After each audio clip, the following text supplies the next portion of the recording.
Welcome to another episode of Hobby Nonsense. That's my DJ horn. You've got Solar Ray and myself, Sports Boy, aka Jesse, here with you guys. I like your DJ horn. It's very good. I feel like you would be like a really good DJ. That's really kind of you to say. My wife has always had strong compliments for when I would make mix CDs, like when I would actually burn a CD.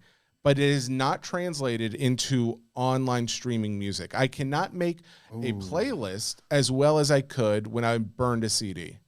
Was it the CDs that you were burning, were they specifically for her? Did you make them for her? Sometimes they were for her, but a lot of them were for me because I would just have, I still have that CD case, and it would be like, we'd be traveling. Granted, I don't even know if one of my cars has a CD player anymore. I have like a 12-disc CD changer somewhere in the trunk of the car? Not anymore, no. And so, yeah, it's like I think we will still pull one out every once in a while. We'll listen to some of it, and it'll just, because it's always like the most random stuff, but it like, there seemed to be some kind of unifying theme of like, if you lived through that, you got it. You understood.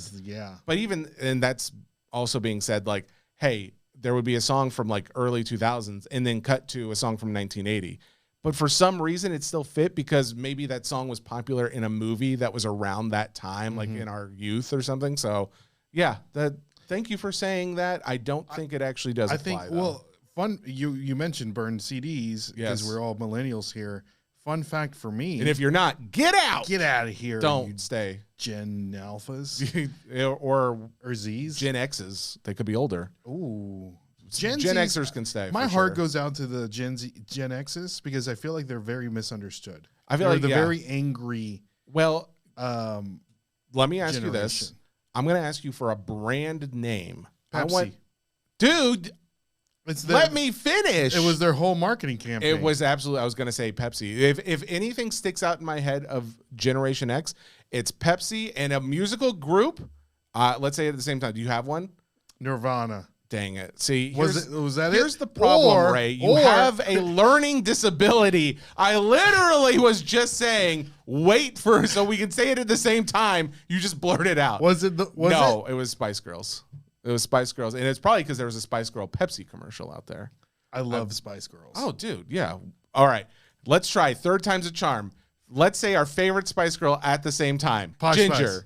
Posh? No. Really? Or Sporty. Or sport? What? No one says Sporty. Listen, Sporty is so underrated because she's the one that actually is doing the majority of the singing. Oh, is she really? Yes. No. Really? Yes. I mean, Scary Spice, yes, but Sporty Spice. Sporty Spice. Look back. Big Spice Girl fan. I would have been a ginger, then a baby, and then after that, probably Posh or Scary, but then last would have been Sporty. Samuel of Rarest Lego Minifigure. That is his Instagram handle, but he is going to be basically giving us a rundown of the Lego collectible hobby. How much do you know about Lego? What is your favorite Lego set? Are you an adult? I don't know. As a kid, you reference that you grew up very poor. Did you ever have any? I wouldn't call it very poor because we still had like a house. We had an above ground pool later on. You had an above ground pool? I know. It's like that's what I'm saying. I'm not poor. We were middle class. I mean, you brought it up. Well, I know. We were middle class, but we didn't have a lot of money. The guy says he doesn't have a lot of money and he has an above ground pool. Okay, first off, it was from a family friend who installed pools, and we got a pretty good deal, was my understanding at the time. The man drove around in a Cadillac. First off, these were different times in my childhood. When I was very young playing with Lego, that we did not have as much money at that time. So we did not have a lot of things other than Lego and a few other toys to play with. I had a close association with Lego as a child. However, I never really, grew up after being a young kid playing with it. I never really grew up doing anything else with it. Like I don't collect. I never built anything. And it wasn't until more recently in adulthood where I actually went out and got some Legos and built them. And I'm like, oh yeah, this is a lot of fun. I really enjoy this. And that being said, I didn't realize too that there was such value in some of these, that there was like so much, not only nostalgic value, but investment, money value to go along with it. And the correlation to the hobby as well as like, the shows that are involved, like how these things get transacted and things like that. There are a lot of comparisons to the card side, and I find that interesting too. So all that being said, I look forward for you guys to listen to our interview with Samuel. Well, guys, we have got our guest. This is Samuel. Samuel is known for his Lego collection, some of the rarest Legos, I believe, that are out there, at least from what I've seen on his Instagram page, which is Rarest Lego Minifigures, if you guys want to go check him out. Samuel, how are you today? I'm doing great, guys. How are you? Doing very well, very well. Yeah, thank you for jumping on. I'm going to say this. I've been trying to get a Lego guy on here for a little while now because we mainly talk cards. I don't know if you had a chance to look or listen to any of the social media or pods, but it's a lot about collectible cards and or TCGs. But we also like to expand out into all the other kinds of collectibles and hobbies that people have. And Lego is certainly a huge one. I have some Lego models. Ray actually has like a number of individual Lego figurines himself. Yeah, I don't have the rarest minifigures like you do, Samuel, but I do have, like the Captain Rex and all. I dabble. I dabble. Yeah, it's good to dabble. It's good to dabble. You're dipping your toes in it. Yeah. So tell us a little bit about how you got into collecting Lego to begin with. Yeah, absolutely. So I feel like the story starts as most people. You're just a young kid and you're getting Lego sets for your birthday, Christmas, building those up. And over time, it became a lot more than that, probably around like high school age or so. This is something that I decided to really, get closer to rather than apart from. I feel like a lot of people start to move away from collecting at that point, getting distracted by other things, life things. But I became just more invested and started getting a few rare items just from like Comic Cons and things of that nature. And over time, that part of the collection grew more and more in terms of the rarities, and it felt cool to own something that was really special and part of a hobby that I really enjoyed. And around, I think it was like 2016, 2017 or so, I got my first like truly super rare figure from the original owner, the guy that won it in the early 2000s. And from that point on, I think I started kind of making this Instagram page a little bit of just trying to even catalog rare items that I got for my collection over time. And that page started to grow. Then people started reaching out to me with other rare items they had, and it kind of really just blew up from there. And I never stepped away from the hobby, never took a break from it. And I don't foresee that ever happening in my lifetime, I guess, at this point.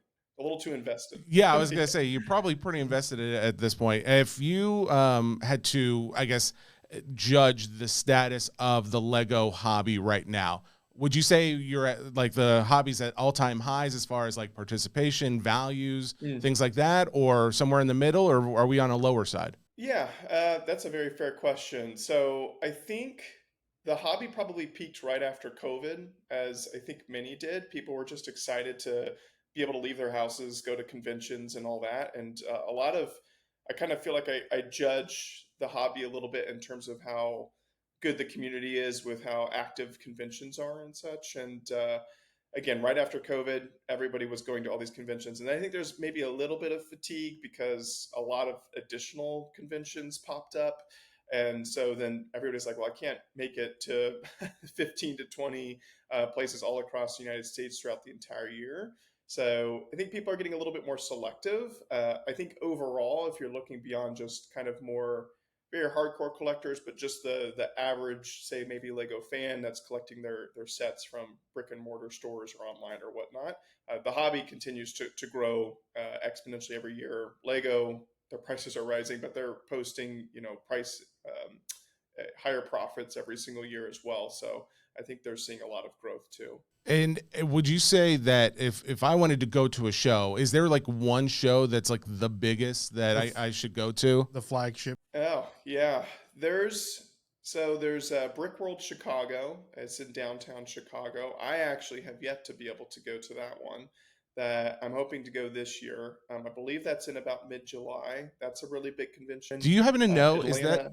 is that at like the Donald E. Stevens Convention Center? Oof. I don't Okay. know. I just asked that because Yeah. that's where like the National, which is the biggest card show every year, which is Oh, right outside of Chicago. So it would be funny that the Lego convention yeah. is also there. Okay, sorry, go Yeah, ahead. yeah. No, no. And then Atlanta BrickCon has been growing a lot in the last couple years. It started relatively small, but I think Atlanta, of course, obviously massive city, big airport, it's bringing a lot more people in. Brick Fair, Virginia, is at this point it's looking for a new convention center because they just converted that building into an IKEA. But I think they're gonna find one in the local area. It's in Chantilly, Virginia.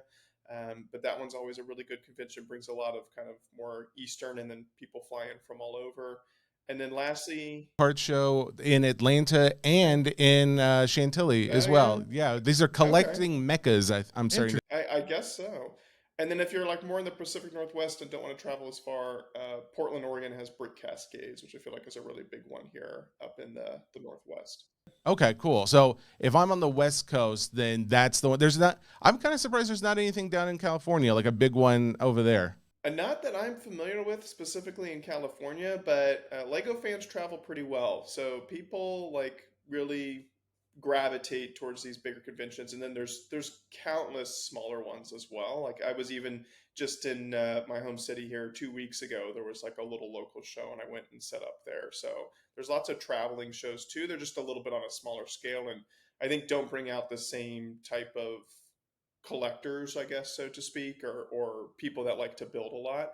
Those are where the bigger conventions, I would say, shine a bit more. It's interesting. You say like you went to like a smaller local show. Again, there I'm seeing so many parallels between the Lego market Hmm. and the card market because that is how a lot of guys will go to their local card show where they'll have some table set up. Hmm. And if you go to like a local Lego show, is it just how many people would you say come to one of these? Like, is it like 50, 100, a few hundred? No, usually a couple thousand.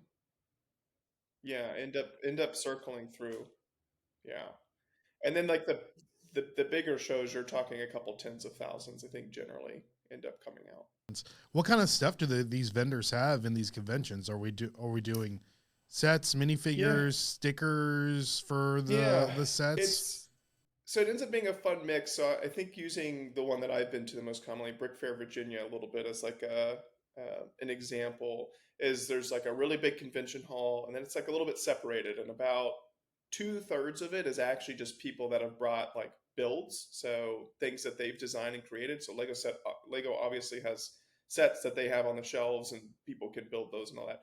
People aren't bringing that kind of stuff. They're using all those pieces to kind of craft something from their imagination. So they'll be 67% of the convention hall is just people that have done that. And then we give out awards, and people get to walk around and see all the builds. And then the other third of it is like vendors. And vendors will have usually lots of retired sets. They'll have lots of like minifigures. They'll have even some kind of currently circulated sets, so sets that are even just on the shelf down the street. And I don't know how it is at the card shows. I imagine maybe it's a little bit of the same, although there's probably more trading going on at the card shows. Um, the prices for vendors at these shows are usually quite high. So um, I think if you're just like the casual shopper coming through and you're with your kid and your kid sees all these cool builds and is really inspired in the moment, well, then you're probably buying something from a vendor versus if you're, a bigger collector or stuff, to probably stay away from the vendors, but just enjoy the builds and the community that's there. Interesting. Yeah, man. That's Everything you're interesting. saying, I have like so many questions. I'm trying to like really focus in though. Yeah. So if I'm going to a Lego show, I Hmm. go to one of these vendors that is set up there. Are you saying like because you mentioned something like if you're someone more established or you have been collecting, you wouldn't necessarily go to one of those vendors. Why is that? Generally, just so the vendors are really nice people. I actually know quite a few of them, so they're great people. But again, they know they're going to I'd say a special environment where maybe some people that are willing to spend a little bit more because I maybe even take a step back. So when you go to these conventions, there's the people that are displaying their Lego builds. There's the exhibitors, and the exhibitors can sometimes even number several hundred people that are all bringing their builds. Some people bring one build, some people bring multiple. There's collaborations between multiple builders that'll like make something even more grand. And those people I'd say are a little bit more in tune to like value of items and a good deal for pieces and sets, and even like some of them are collectors as well, figures. Like I also build, even though I'm primarily known for collecting. um, and then those exhibitors, they usually show up like a day or two early, and then we call them like the public days, so that will be say Saturday and Sunday, where people from wherever, usually more local focus, but people will drive in, come to the convention. The public is usually a little bit more kid focused, so like kids and their families and stuff like that. And those are the people that I think the vendors are a little bit more catered for, because those people may be a little bit less in the know about how to acquire some of these items that the vendors are then able to provide. So like being a savvy online shopper, or again, knowing other people in the community that may have the items that you want. And so now they find something that's, hey, it's right in front of them. It's more easily accessible. Because I get to look at it in person, I'm going to pay a little bit more. Whereas again, someone like me or those other many other collectors will just say, I'd rather wait for a better deal that I know I can get if I'm just patient. So I think that's kind of how it So breaks out a little bit. Can I ask a question? yeah, before? please go. So I'm just really curious, like Jesse was saying. So these vendors, like when we go to Pokemon shows, TCG shows, card shows, or what have you, the prices are dictated by what the market and what sold comps are. And, most of them is like eBay. Is that the same case for Lego sets, minifigures, and any other collectibles? Because you said that the vendors are charging a little extra. Are we saying they are charging like 10%, 20% above eBay sold comps? I think, for example, like even some of the sets that are still on the shelf. So like if I went to Walmart and I saw a set for $60, and then I went to a Lego convention that's going on down the street and I walked in and saw the vendor, it may be $70 or $80 for kind of no explainable reason. Again, aside from, I think some people get a lot of joy out of being at a Lego convention and just buying it from the Lego convention. And I think there is a little bit of experience to that. Again, not something that I'm doing or a lot of other people are doing, but the vendors price them at those things because they know they sell for that. And again, I do think they provide a little bit of an experience that people are looking for, a little bit, a moment with their kid or something like that, where they're like, hey, we're at the Lego convention. We're not just at a Walmart or something of that nature. Or again, perhaps they're not in the know that they can get a better deal just down the street. But yeah, so that's kind of how I see it. Where does the experienced Lego collector go if they're wanting to buy either minifigures or a set? Yeah, generally the go-to places if you're trying to find a deal, and there's so many people now at this point that are involved, it's really difficult to find a deal. Obviously, I've been in it since birth, I like to say. So I've, especially at least since high school, so that's put me at 15, 20 years or so at this point, where I used to be able to find deals all the time on, say, eBay. eBay was a great spot. You could even just search like newly listed, things would pop up once or twice a day, be like, that's a fantastic price, and pick it up.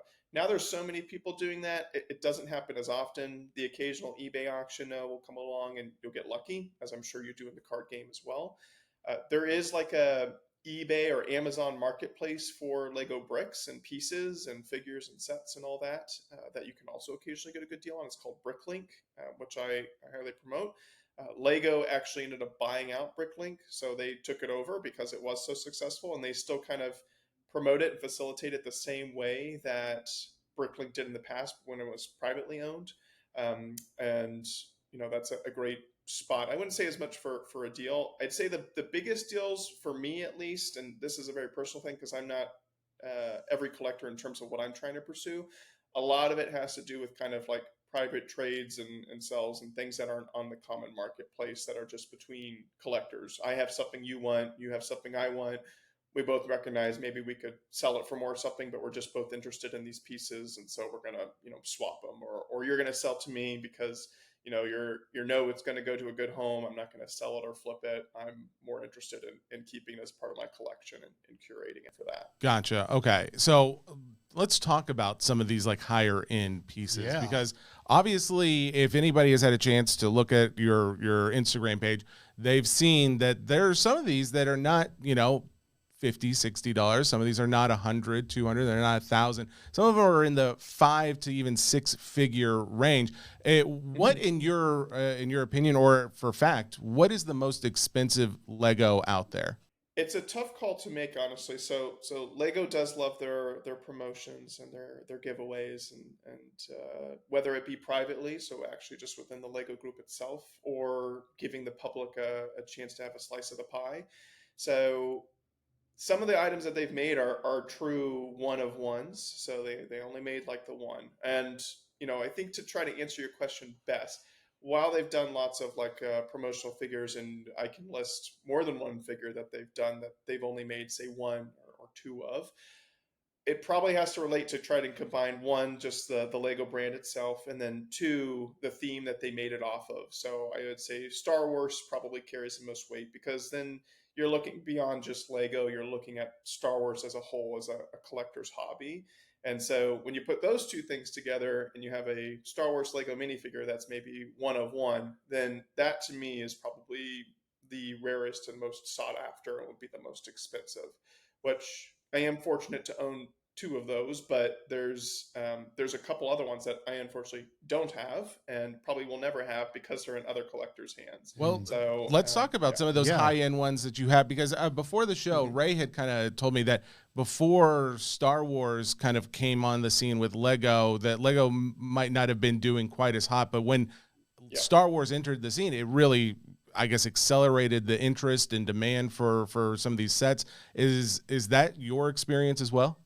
Yeah, largely. So Star Wars came out in 1999 for Lego, so Lego Star Wars branded products, and they were really struggling around that time era, especially in like the early 2000s. They had just gotten way too broad with kind of like their pieces that they were using. I think they were putting more into it than they were getting out of it. Bionicle, ironically, which they don't really do anymore, also I think played a pretty big role in saving them, which is just is an odd kind of sub theme. But I remember having Bionicle as a kid too, and they just became a little bit more focused. I think cut out some of those other more extraneous products that just weren't doing as well for them, and realizing they needed to focus and really pursuing lots of licensed themes, so Star Wars and Marvel superhero stuff like that. But Star Wars, I think, was a pretty big turnaround. Not immediately for them. I think you're more hitting like 2004, 2005, where they really started turning the ship around, and then have kind of just continued the dominance through for today, in terms of how well they're doing and being the number one toy. Now, there's obviously the Millennium Falcon is a big Lego set, right, that people have built. It's one of those where it's like I would love that, but isn't it like $1,000 or something? Depends which one you get. It's 850 if you want the biggest, most impressive one right now. And then they just released the $1,000 Death Star, but they do have smaller Millennium Falcons. Fan of the? I want the Are big you a one. fan of the Death Star that they just released? I'll be honest. So initially I saw it, and in my mind I had been picturing a sphere, like a beautiful sphere, and it was going to be this gorgeous display piece. And I saw the leaked photos, and I was very disappointed. And I thought that is the ugliest thing I think I've ever seen. Then I got to see it in person before it released, because they were like kind of promoting it. And I was like, oh, actually that looks kind of, it looks cool. My mind was starting to come around to it. And then I confess I did get it, and I had some saved up VIP or insider points to cash in, so get a discount on it. So I saved some money on that. And then building it was a really fun build, and I do have it on display in my work office, and it looks pretty cool. I hate to say it. By the way, for those who don't know, which none of you probably do, Samuel is a vet. So you have probably the coolest veterinary office, I would have to imagine, out there.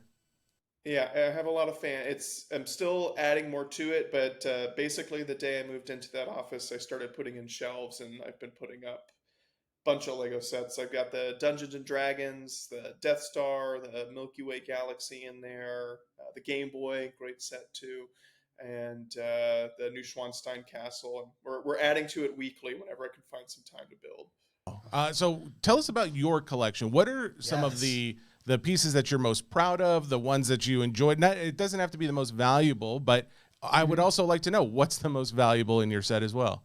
Yeah, some of it's on display if you're able to look behind me. If you tune into the non audio version, but the YouTube version as well that these guys put out. But you can even see actually over my shoulder here some ones that I find more interesting. So there's actually Lego wooden guns, and then over this shoulder you can see there's a bunch of wooden toys, so wooden ducks, which you might be like, sorry, say that again. Oh, I'm so sorry. I didn't mean to cut you off because I was going to actually, I think I would cut you off to say what you're about to say because wooden toys with Lego don't seem to usually mix. I wouldn't think. Yeah, it doesn't at all, and it doesn't sound like I'm talking about Lego, but in fact, I am. So before Lego made plastic toys, which really started in like the late 40s, going into the like 1950s, they started out as a wooden toy company. So these items that I'm kind of pointing out right now are some of my favorites in the collection, just because they're like a callback to Lego history. So these are all items from 1930s, 40s, and 50s before Wow. they stopped making them in the late 50s, early 60s.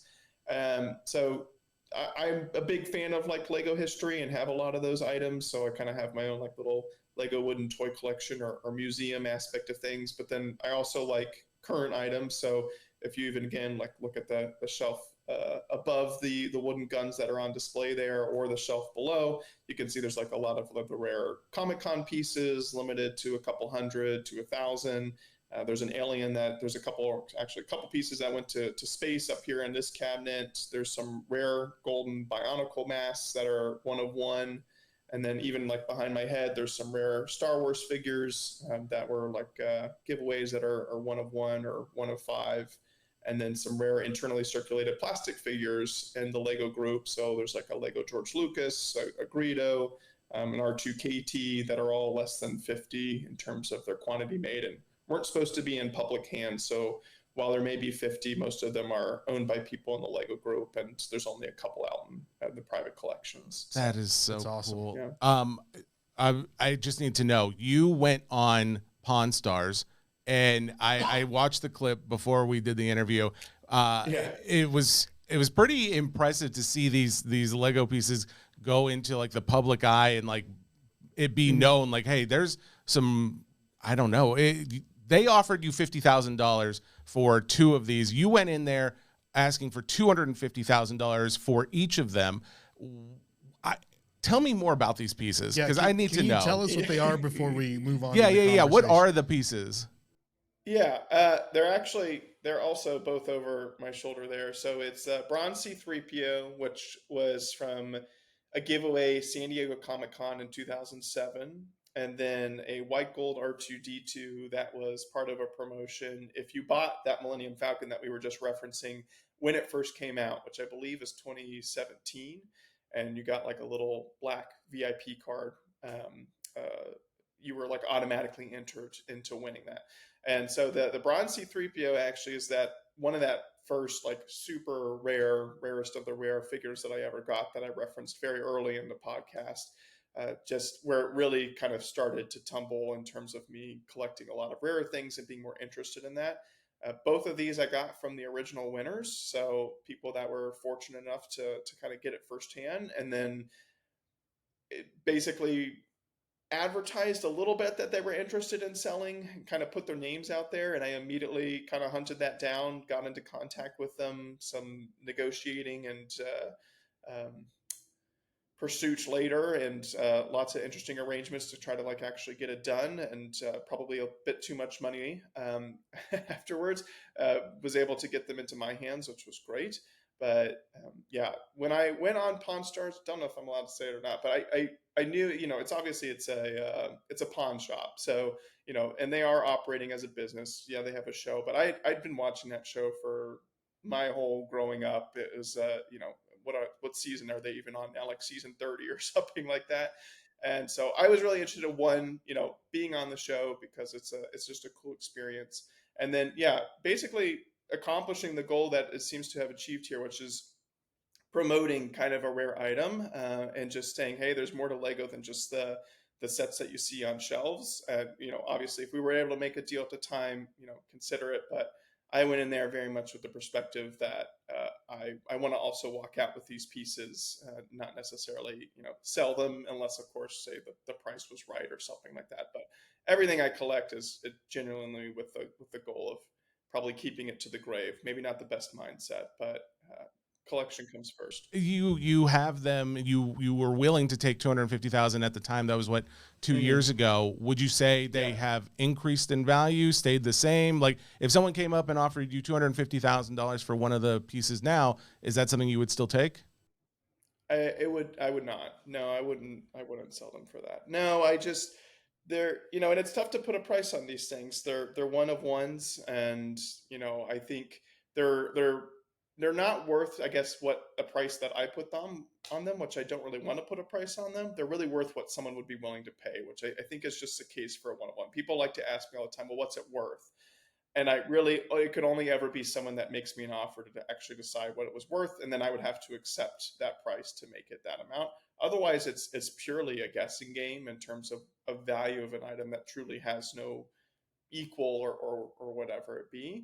And I compare the hobby a little bit, again, kind of trying to draw on a little bit more what you guys are into. So, the first edition Charizard, Shadowless and all that, and the PSA 10 and what that goes for, and what there's 130 copies or something of that card. But it's sought after to like a different degree than what I have here in my collection. And, that price is astronomical. And who's to say something like this either one day or something couldn't be worth the same or more, depending upon how the hobby continues to grow and what people are wanting to pursue. I think there's perhaps just not even a lot of information out there about these figures. And so a lot of people are, obviously, I'd say that the general public is more aware of a first edition, Shadowless Charizard than they are about a white gold R2D2. I would say so, especially if there's only how many specifically of those are there? There's 10 of them? Or is there just so there's it's a little confusing because if you look behind me, you'd be like, well, I see like 4 certificates that look the exact same, or actually 5. Those are all actually different. So I can't tell from here which one is which, but there'll be a white gold R2D2, which is one of one and is a true one of one. There's no other ones. There is a platinum R2D2, which there's 5 of. So true, again, one of 5. The sterling silver R2D2 Lego got a little cheeky with. So on the certificate that's been given to the public, it says, 1 of 10. However, they made a sample version, which they gave to 2 people that worked on the project, which I also have. And then there's a prototype one because they used sterling silver as the base to like craft these other ones as well, to make a model that would look good in white gold and platinum. And I have that prototype one too. So all 5 of them are different. So with like a different certificate. Wow. What would you, if you had to put a value on your collection today, like a realistic value, would you say it's into the millions of dollars at this point? If I had to guess, I guess, I would probably shoot for a number around there. Yeah. That's impressive though. I mean, like how many collectors would you say in the Lego hobby have $1 million worth of Legos? Is this a common thing or more common than many would expect? I don't think as many people are as obsessed with it perhaps as I am in terms of like collecting these kind of items. But there are people out there with very valuable Lego collections, even people that just say collect, again, your common set, or older Lego, say like the Star Wars sets from the very beginning, early 2000s, or even just like 1999. Some of those like sealed in box sets can go for thousands of dollars as well. You accrue enough of those items, you can also have a very valuable Lego collection. And Lego, again, they love to do special editions and giveaways and a lot of stuff that truly goes under the radar. And you collected even enough of that stuff too, you can also get a collection that's very valuable. So I would throw a guess out there, even if someone doesn't have a collection that amounts to a value because of the items that I've gotten. There are people out there with different types of items or a different type of collection that would have a collection that is a similar monetary value, but maybe just more items to get to that value. Go ahead, Ray. I'm sorry. What made you want to collect the high dollar stuff instead of, like you said, like the stuff on the shelves that would eventually retire? Yeah. And probably a little easier to to find. Yeah. And you're over here collecting one of ones, one of fives, Yeah. platinum R2D2s. Yeah.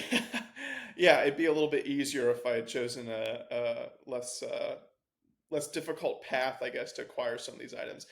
I think what really got me into it, at least initially, so the wooden stuff kind of speaks for itself. I really like history, and so history of my favorite hobby, my favorite toy, that kind of just falls into the category of, again, those items are really difficult to acquire too.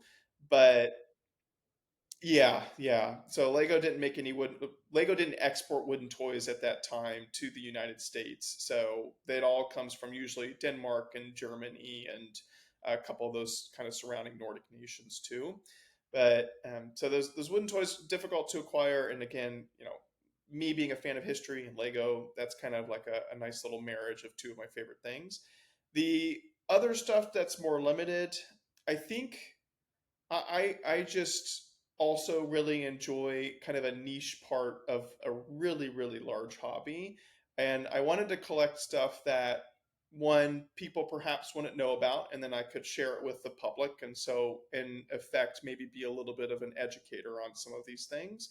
And then I also really liked having things, I guess, that other people don't have, or kind of having that sort of one of a kind experience in a way. And, you know, once I got one item that was really rare, it then made me want to collect other items that are really rare to sort of continue adding to the collection. And people will often say, "Oh, you've got like as complete a collection as anybody can get without adding like all the common stuff," which I would say is a far cry from the truth, to be honest, because again, there's just so many items that either one, I'll probably never have, or two, there's so many things that Lego has produced in terms of just, you know, items even that I would pursue, really rare, less than 10, stuff like that, that I think kind of pursuing this side of the hobby is my collection will never be complete, and therefore I'll never be satisfied, and I'll always continue collecting. And that's unlocked a way for me to never get bored with the hobby, in a sense. Maybe always frustrated with it that I can't get certain items, but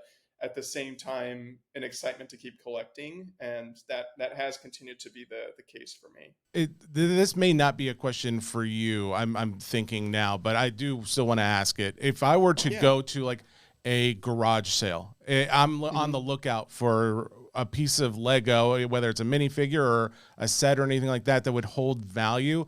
Do you know any of those things that people should be on the lookout Yeah. for? No, absolutely. I still have some of those sets, and I would say, pretty in tune with some of the value of those items. So the one that probably gets talked about the most, that I think is overhyped, but is a set that is very valuable, has very valuable figures in it, is Cloud City. So 10123. Yeah, yeah. So that one, could be in a collection that's at a garage sale.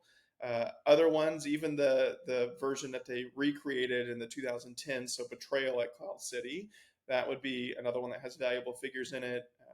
Jenga, yeah. I would say if you have like you're probably not going to find it at a garage sale, because I'm sure it'll have a little bit of wear and tear to it. But the Boba Fett in that set that had printed arms and legs, it was the first time they had done printed arms and legs on a figure, especially in the Star Wars theme. If it was in mint condition, you could have someone that pays upwards of like $1,500 for it, maybe a little bit more. If it's a little worse for wear and it has a crack or two, you still probably get close to $1,000 for it. So obviously condition matters, just like it does in cards, and it's the same for someone that's going to spend that amount of money on a figure. So there are sets like that.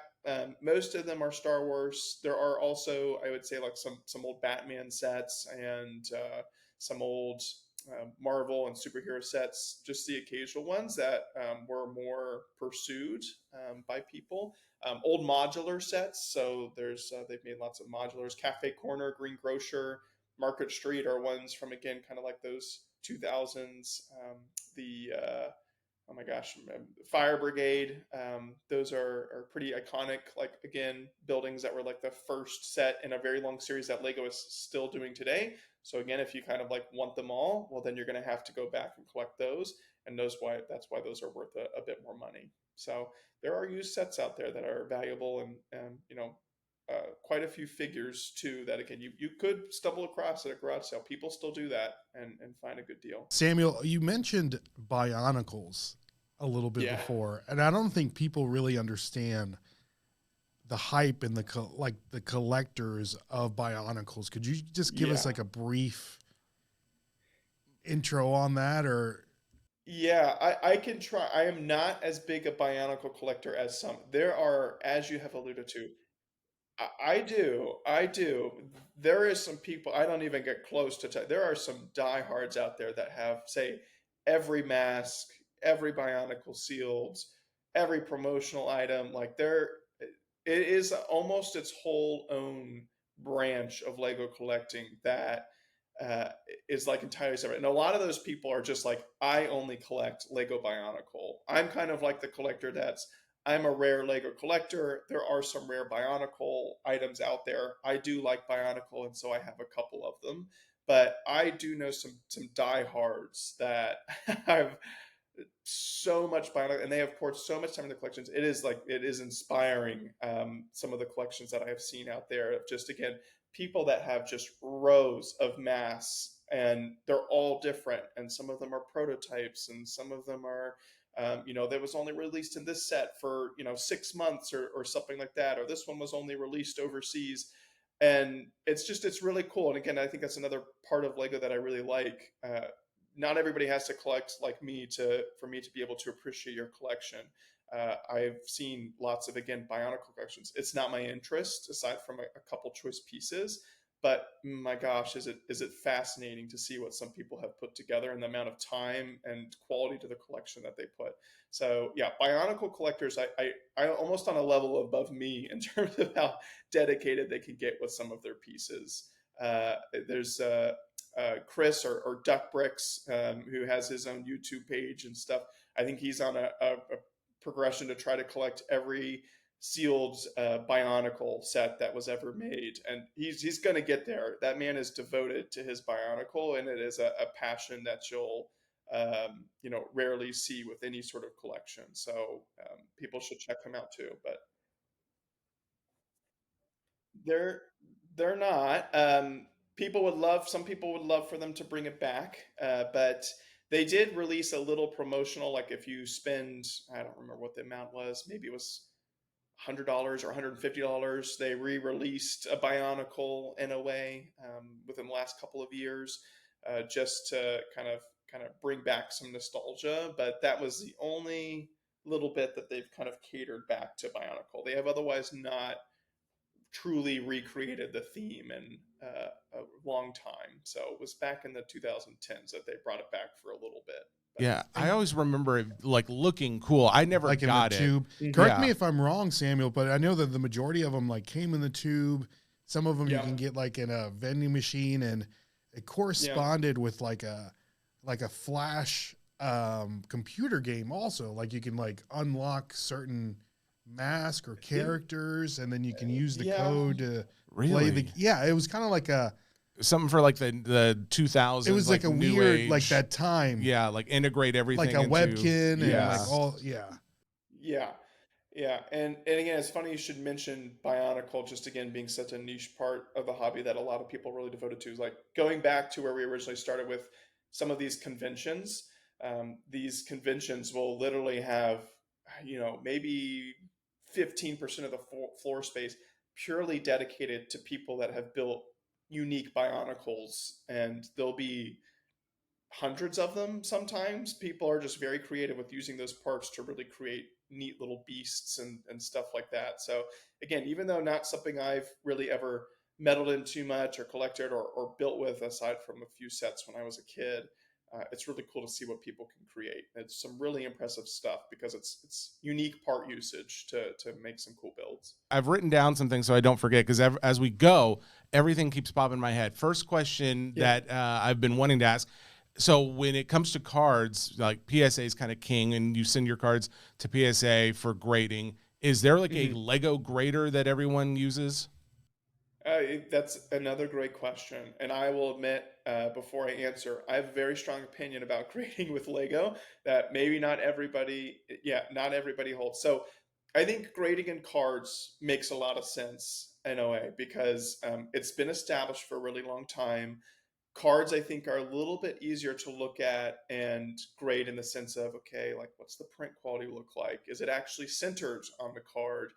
Do you have corner edge wear? And how truly one handled has the card been? Has it been overhandled? And then even when it just comes out of the pack, you have kind of a way to grade it just in terms of how like it came from the company and how it came from the manufacturer. Lego, and what I have seen graded, I think is a little bit more challenging. So sometimes you'll see like a loose figure that's graded, and you know, I think the real problem with one of those things is okay, if you have a loose figure graded, then okay, you're just evaluating that figure, and that's fine. Where the real problem is when you have a loose figure that's then in packaging. Are you grading the packaging? Are you grading the figure? There's been no separation of that whatsoever with how that they have put out their grades. In addition, while card grading has been established for a very long time, and I think has like an agenda when you have a grader that's actually professionally evaluating a card. They one probably have a lot of experience with it, and two, they know like little check boxes that they're doing kind of along the way to say, okay, this is specifically what I'm looking for. We don't have that same criteria in Lego. And so I think you very easily can have someone that doesn't know as much about the hobby, isn't in tune with the hobby. This hobby is perhaps a little bit so much larger in terms of the different types of items you could be grading. You could be grading a really large set. Now you're grading a small little figure. Now you're grading a figure that's in, packaging. It just makes it a little bit too broad to then be able to, I think, make an effective scheme for what that grading looks like. In addition to that, and probably the worst offense, I have seen fakes that have gotten graded, and people have made customs and fakes, and I'm sure it happens in cards too, but it's happened a little bit too often in Lego, where again, the grader is not a true professional or collector of the hobby, looks at an item, unless you're someone that's like very in tune to that and has collected maybe for a long time, you may not pick up on these very small little details that separate out what's real and what's fake.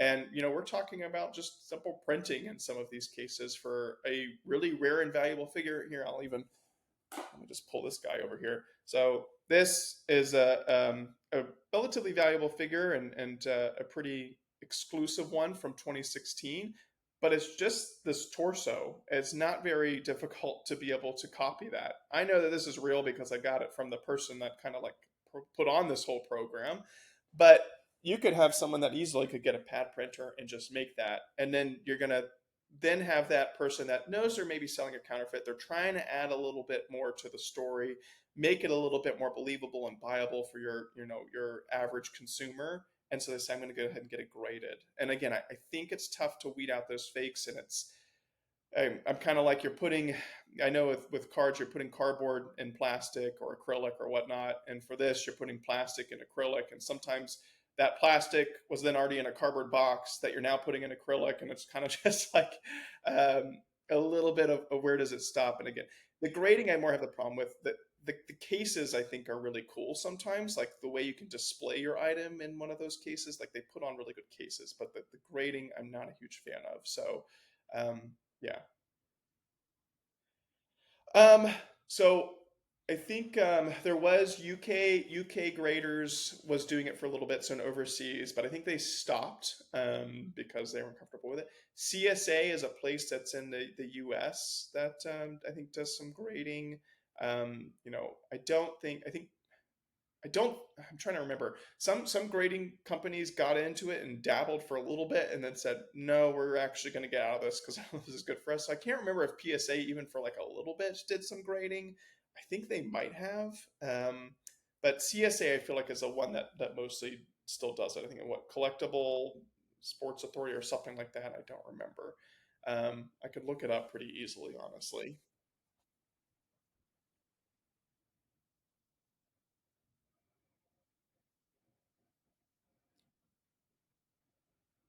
Yeah, that's it. Um,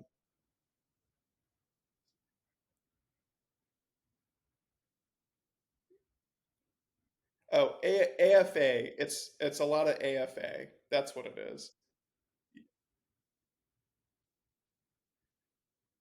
Yeah. AFA and like UK graders, and again, I think UK graders has since stopped, but AFA is what puts out a lot, and people just put. Google it means it's probably not that widespread in your hobby right Mm. now.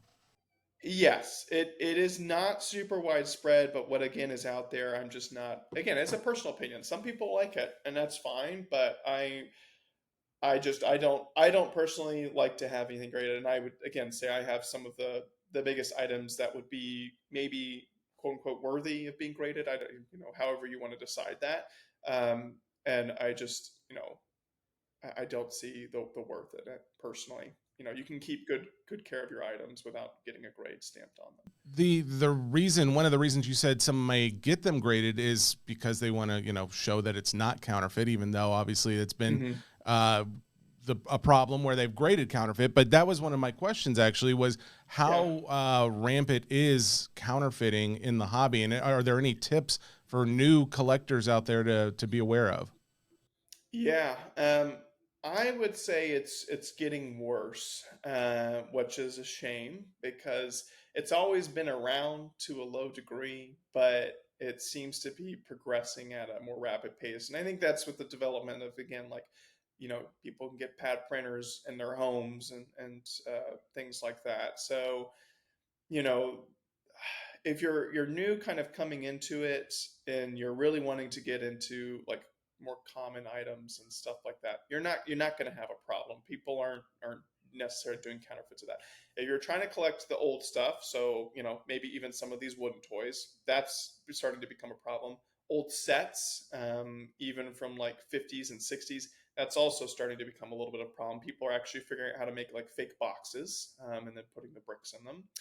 And if you're wanting to collect, rare loose figures, especially, some of these rare Star Wars ones, again, over my shoulder, some of those were faked either in the past or are more recently having fakes developed of them.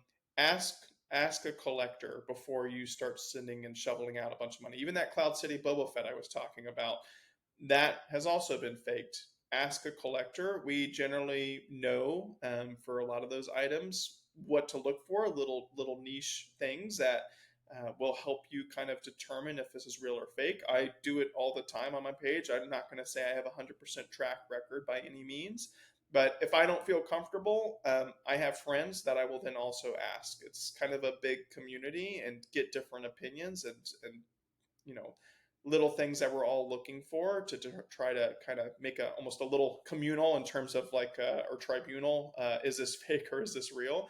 But the community is very generous, I would say, with its time in terms of trying to help new collectors to the scene. So if you're looking to spend a lot of money on something, I would not buy it just offhand. I would try to find some people to ask before I spent the money.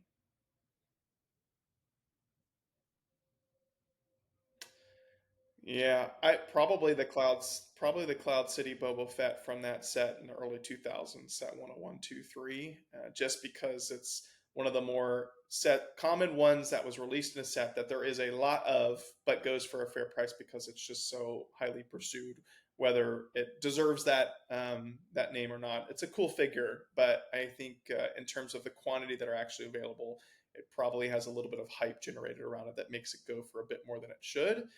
One that I'm more familiar with, this George Lucas figure, is a little bit more known in the public eye, and there's a little details about it that separate a fake from a real one. And the I've unfortunately seen a couple people that these fakes will pop up on, say, eBay, and someone's claiming it's real and it is not authentic, unfortunately. And then they will spend a couple $1,000s, because some people that know it's not real are not bidding, so it's not going for as much as it should. But some people that think it's real are bidding, and those people are competitive. And then again, someone gets unfortunately scammed out of a couple $1,000s. It's a sad story. Ray, tell them about what was because I don't think you've actually told this on here, because recently we had a Bricks and Minifigs store where it's about to open up here locally, and Ray went and talked to him about some of your minifigures. Yeah, I had some minifigures in my collection that I purchased on Facebook Marketplace probably, maybe 6 years ago, 5 years ago. Yeah. And I had a ton of Phase 2 clone troopers and some some 501 storm 501 figures and some Yeah. Wolfpack figures, and I dropped them off and I came back and he told me they were all fake. And I was Oh. like, bummer. Did he ever tell you like how he knew they were fake? Yeah, so I didn't know this, but apparently when you take off the head of the minifigure, it should have a Lego logo on the, I guess, what do you call it? The stem? Yeah, it Lego logo on the stud on the top, and then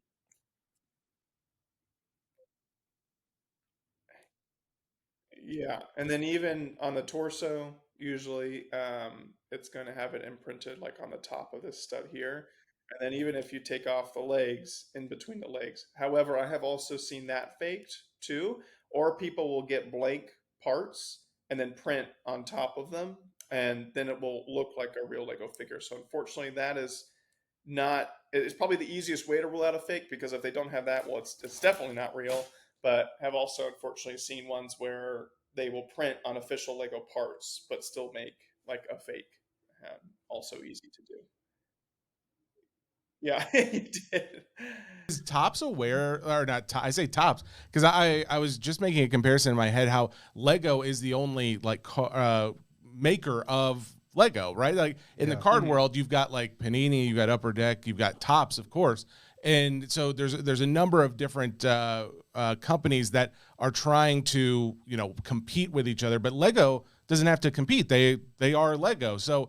Are they aware of the hobby, like the collector hobby? Do they do things to, try and combat counterfeiting or anything like that to help motivate the collecting of their product? So I think they're aware of it, but I don't think it makes enough of a dent in their overall profits for them to care too much about it. Yeah, because they don't. I think aside from brand recognition, they don't benefit from, say, those figures that you got 6 or 7 years ago that maybe they're going to be worth more now, but they're not. Again, aside from the collection aspect of it, which is definitely a benefit to them. Really, where they're making, of course, more of their profit is from the products that they're actively putting out on the shelves today. And so, that's where they have to compete maybe with some people that, either overseas or whatnot, are like making exact replicas of their sets with a different packaging and, a different factory that's pumping out lower quality plastic bricks, which you can see a lot of. That I think is what they compete against.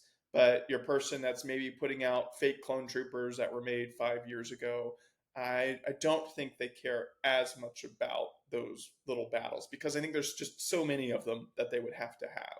I mean, that makes a lot of sense. I can see that. But I would also think like, oh, well, the more people that are collecting my company's product, the more like people that will buy it in the future because they know that there's a collectible aspect to it. But yeah, I mean, maybe that changes. Who knows? Well, I guess that's why they retire the sets.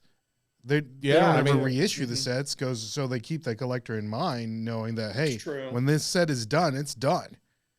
It's true. And I bring up an interesting point too. I'm obviously more familiar with the counterfeits being made of like higher value figures, but there's definitely lots of clones and stuff. People will absolutely fake those because you're not just buying one clone, you're maybe buying 20 clones, and then there's your profit if you're, making a bunch of fakes. And I think there are conventions that you can go to that are not Lego conventions, they're just conventions. And at those ones, like hobby conventions or something, and those ones will occasionally have a Lego booth where someone will be selling products that look like Lego. They may not have anything that says they're Lego, but again, if you're just your average consumer, you walk up, you see a little 2-inch tall figure, it looks like Lego. That's immediately what comes to mind. You're not thinking of something that came from overseas or fake. And they will sell them at pretty cheap prices. And that's where I think a lot of these figures get put into circulation. So there's not another company out there. I guess is Lego patented to the point where you couldn't go out and make your own Legos that fit onto the actual Lego products? Is that legal? I think they messed up their patent process a little bit, and they like lost the patent for the specific like 2-inch Lego figure, if I'm remembering correctly. I don't want to speak out of turn here exactly how that worked out, but there are products out there that you can put like Lego bricks on that aren't Lego, and I think where there's perhaps the bigger problem, like the true counterfeit, is a lot of, say, companies, like there's a lot of brick building companies or things where you put bricks together, and some of those are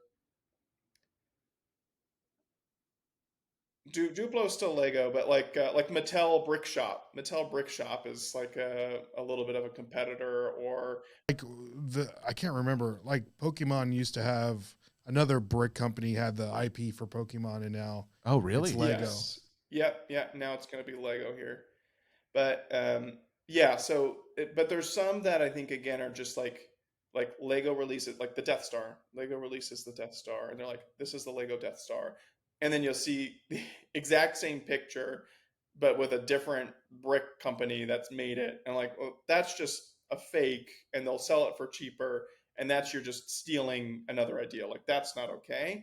But there are some brick companies that make their own products, that make their own thing, and they market those and they've been increasing in, I guess, frequency a little bit. And those are legitimate. Like they're making their own idea, but it's just not Lego. But they will make some pretty cool things. Like there's ones that have like lights integrated into them already, and for Lego they don't do that right now.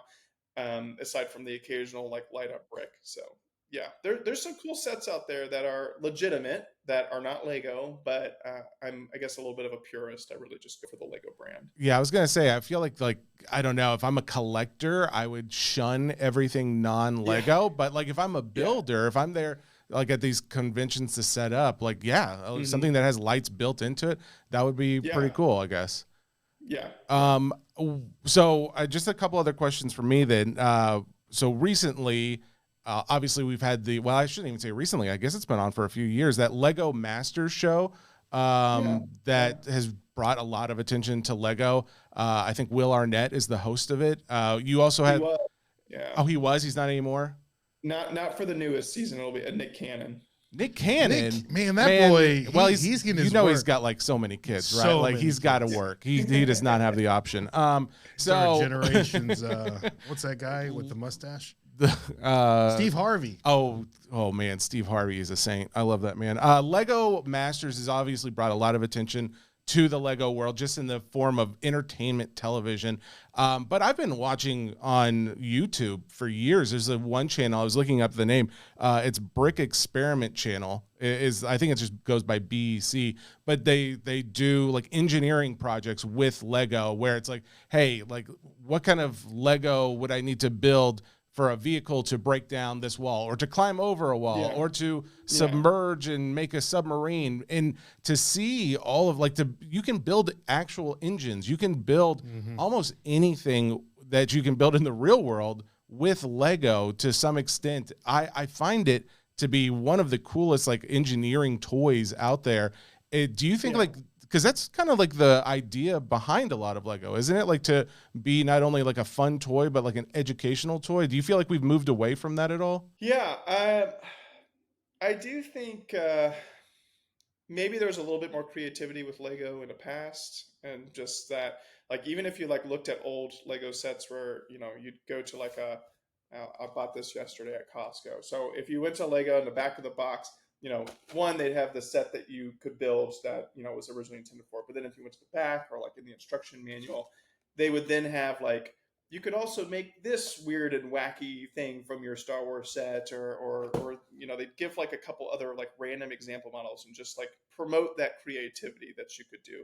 Well, then you look at this, and like it's just like other pictures of this cool looking car. I mean, let's be honest, it's cool. It's a Bugatti, so it's going to be pretty awesome. But I think there's less of that kind of promotion of creativity, of like, there's a little bit more of, you get your set, build your set, put it on display, and that's what you're going to do with your Lego set. Versus before, it would be, you build your Lego set, maybe you look at it for a little bit, then you're going to tear it down, you're going to throw it into that huge box of pieces that you've got, and then you're going to make something from your mind or whatever, and be really creative with it.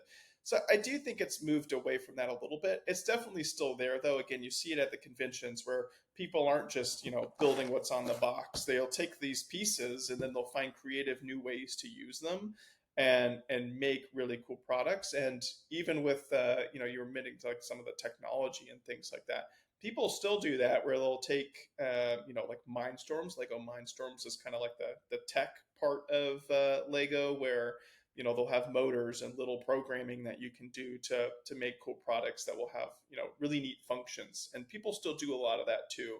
So while I think maybe some of the brick creativity has been a bit lost in terms of like what people, the average kid maybe will create with it, there's still, I think, that a lot of that goes on. Yeah, I'm hoping that that Brickmaster show kind of like reinstitutes a lot of that, because my Hmm. daughter loves Lego. Like I'm actually kind of Same. surprised because like we started getting her Lego in the last couple years, and she loves putting them together. But and I've got this old box of, well, I say box, it's like a plastic container of Lego that I think my wife got me tub? for, yeah, tub. Thank you, that's the word. I think my Yeah. wife got me in like maybe our second or third anniversary back in like 2010 or 11. Like, so I've had this tub of Lego that I played with, and just you build whatever you want with it. She started with that, and she would build all kinds of crazy things. And then once we got her Hmm. the like box sets, she only builds what's in the box, and then she doesn't experiment outside of that.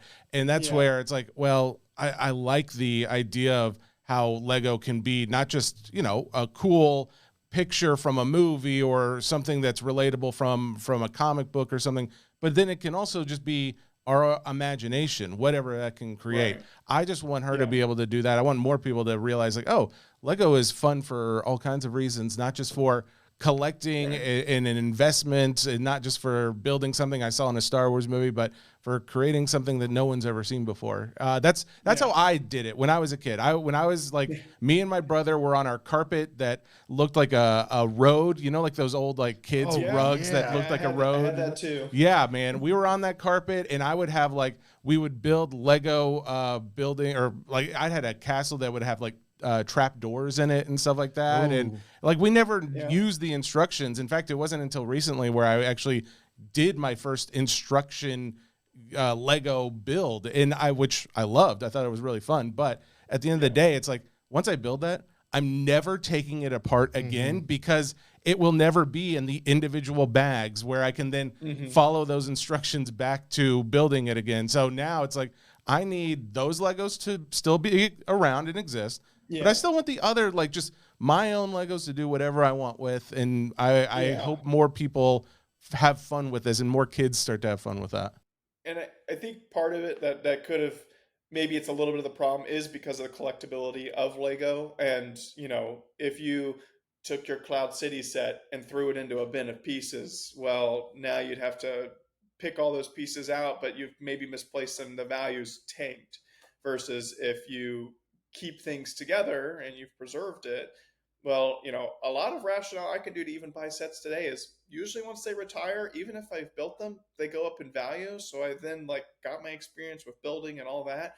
And then if I wanted to, I could sell it and maybe even make a little bit of money to then fund the next new thing that I would want to get. So that's part of the, yeah, it's great, but then it's also maybe what takes away a little of the creativity is the fact that, yeah, I'm not going to just take all that, throw it into a giant bin. But what I do is, again, I go to either eBay or Bricklink, those kind of little marketplaces. And if I want certain pieces to try to build something that I'm trying to be more creative about, there's even like a Lego Studio, and Bricklink even has little programs that you can then make stuff digitally and then order the pieces for specifically, so that you're still kind of creating something, but then not having to, yeah, certain cherry pick pieces from builds that you've made.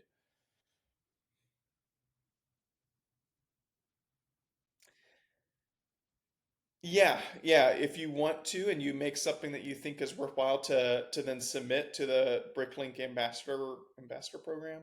Yeah, I think that's, or BDP, Bricklink Design Program.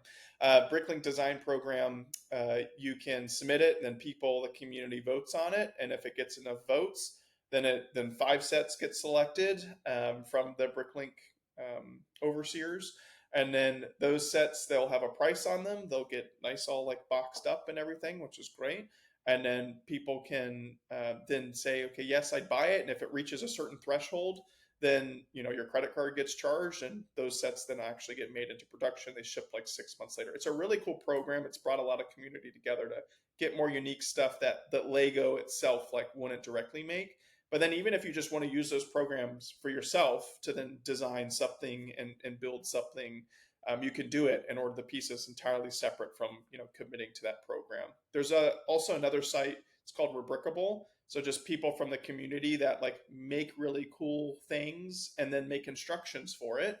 And then you can buy those instructions. And Lego again itself didn't make it, but you can then order the parts for it and build it.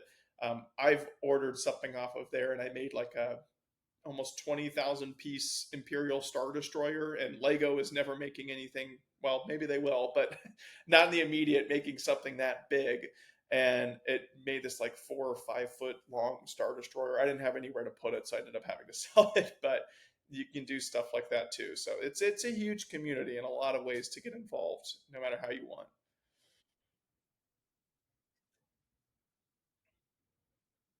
No, no, it's fine. Oh yeah, anytime you guys want to, would love to.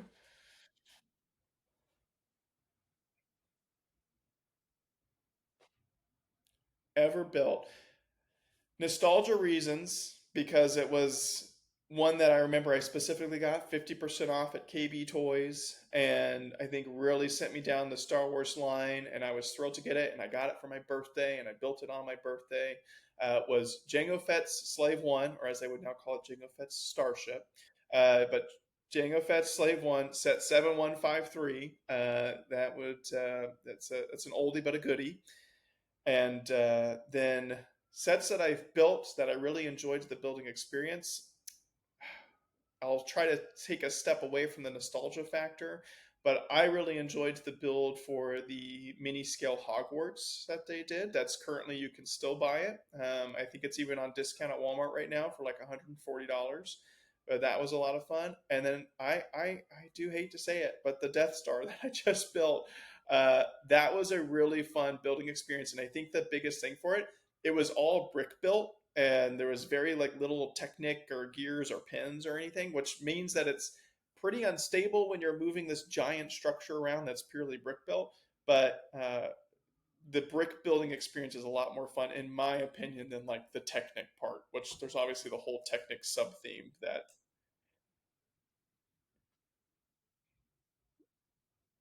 yeah. Technic, you're going to have to do a deep dive on. Yeah, they make lots of vehicles, but it's like gears and yeah, axles and pins, and your fingers start to hurt a little bit extra when you're putting those together. And then, eh, yeah, and I'm not smart enough, and I'll tell you one of the Technic ones that I did one time. I was putting it together, and it's supposed to make it so it was for the AT-AT, motorized AT-AT, which doesn't even end up. It's not even under Lego Technic, but it just like has a part of it that was Technic to then like be able to turn a switch, and then it's like his legs would move, which would be really cool. I put a tiny little thing backwards in the middle of it, and so then I finished it and I turned it on, and he moonwalked, and I was like, I can't. So then I had to. It bothered me so much. I went and deconstructed it. My fingers hurt so bad, and I think I've hated Lego Technic ever since. But they make some really cool supercars. You should look up some pictures. They're awesome. Yeah, yeah, that one's awesome. Yeah, yeah, it is. It's huge. Yeah,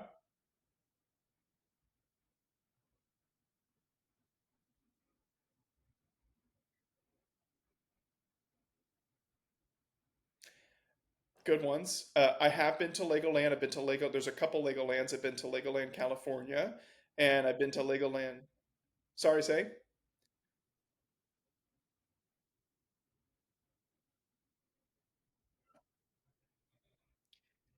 Hmm.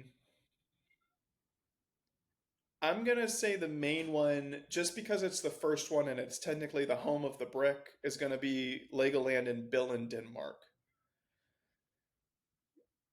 Yeah, yeah, yeah. So Billund is where it all started. That's where these wooden toys would have been made, and that's where they have the Legolands there. They also have the Lego House, which is this huge building where they have like lots of interactive Lego things and a Lego History Museum. very cool. If you're a huge Lego fan, go to Billund. I've been twice. It's a lot of fun. There's also a great worldwide, mostly European convention that happens in Scarebeck, which is about an hour southeast of Billund, which is also a lot of fun. And they incorporate the two together. But I've been to Legoland Billund and Legoland California for Legolands. There's a couple that I have not been to that I hope to go to one day. And then in terms of what was the other part of your question? I forgot. I have. I have seen the movies. I enjoy the movies a lot, although unfortunately I compare myself to maybe being a little bit of a Lord business because don't touch my stuff. No Craggle, but don't touch the stuff. Yeah. Yeah, frowned upon, frowned upon. Yeah. Yeah. Hey, he's been saving that the whole podcast. In my head. Now, Samuel of Rarest Lego Minifigures, thank you very, very much for coming on and letting us pick your brain to this extent. Like Ray said, maybe we do a part 2 down the road because I feel like we're going to have a lot of people who are going to listen. They're going to have more questions or they're going to have their own thoughts. So love to hit you up and maybe we can do this again. Absolutely. It was been great fun. Thank you so much for having me. And yeah, there's a part 2. Just let me know. Would love to take part in it. You know, I love Lego. I Did love it Lego. build Samuel, your interest? of course. And then the stuff that Samuel has, like I didn't know that they actually made minifigures out of legitimately like metals. He had like a silver R2D2 or whatever the case is. Yeah, and gold and silver. Gold and silver. I'm like, those are different ones that are available. that's at a different level of collectability in Lego. Oh yeah, well, especially like, when you're talking about $250,000 in some insane. cases. Yeah, it's crazy to know that, but it's also cool to know because I didn't know. Yeah. I mean, I think a lot There's of people probably levels didn't to know this. this. I think the fact that we are in a hobby of cards that you can have cards that are worth $1 million is not the case in every hobby. Just because something's collectible does not mean that that's going to be the situation. Granted, there are some very high-end Lego apparently that, I mean, who knew that there was 6 to 7 figures of Legos out there? So I found it very interesting, not only that, but also just how we are seeing this hobby continuing to grow, like to know that the Lego hobby is still growing. I like that too. I love it. I love it. We'll be back next week, normal episode. I'm going to go ahead and say this now because it's the very end of this episode. And if you've gotten to this point, you've already listened to everything else. I'm breaking the fourth wall because when we recorded this is such a weird episode in hindsight because the actual interview portion of this episode that you're listening to is back on the Friday before this. So that would have been the 14th. Oh, that's right. We did record on that We Friday. recorded on the 14th. We came in and we recorded the intro and outro of that interview on the 17th. And you're not going to hear this until like the 26th when you're on your way to grandma's house. You're really... So I just let the people know that how the sausage is made. Well, sometimes it's fun to know how the sausage is made. Sometimes it's disturbing and it makes you vomit and you never want to have sausage again. I'm hoping that's not the case here. So hoping you want to come back and see more sausage. And on that note, pause. I literally was gonna ask you what's your favorite kind of sausage, and I reframed from asking that question, and then you pulled this out. Did you ever watch Arrested Development? Did you ever see that? I never watched Arrested Man, Development. there's so many one-liners and just amazing content in that show. But one of the funniest lines is Buster, it's the brother-in-law who's always making comments that, taken out of context, sound very inappropriate. And it's definitely one of the. And the main character just says to him, "But I'm gonna need you to start recording yourself and just play it back and listen to the things you're saying." I feel like if I were to do that, I just couldn't go out in public anymore because I would be so embarrassed of the things I say. I don't mean to say them. I don't think about it sometimes. I think you mean the same a little bit. Sometimes I do. There are times where I'm like, oh, I would work it in. What do they call it, reptile brain or? Maybe. I definitely don't have a human one, that's for sure. But anyways, there you go. That's your episode. Normal episodes begin back after the holidays. We'll see everybody. Hope you have safe travels. We will see you guys next week.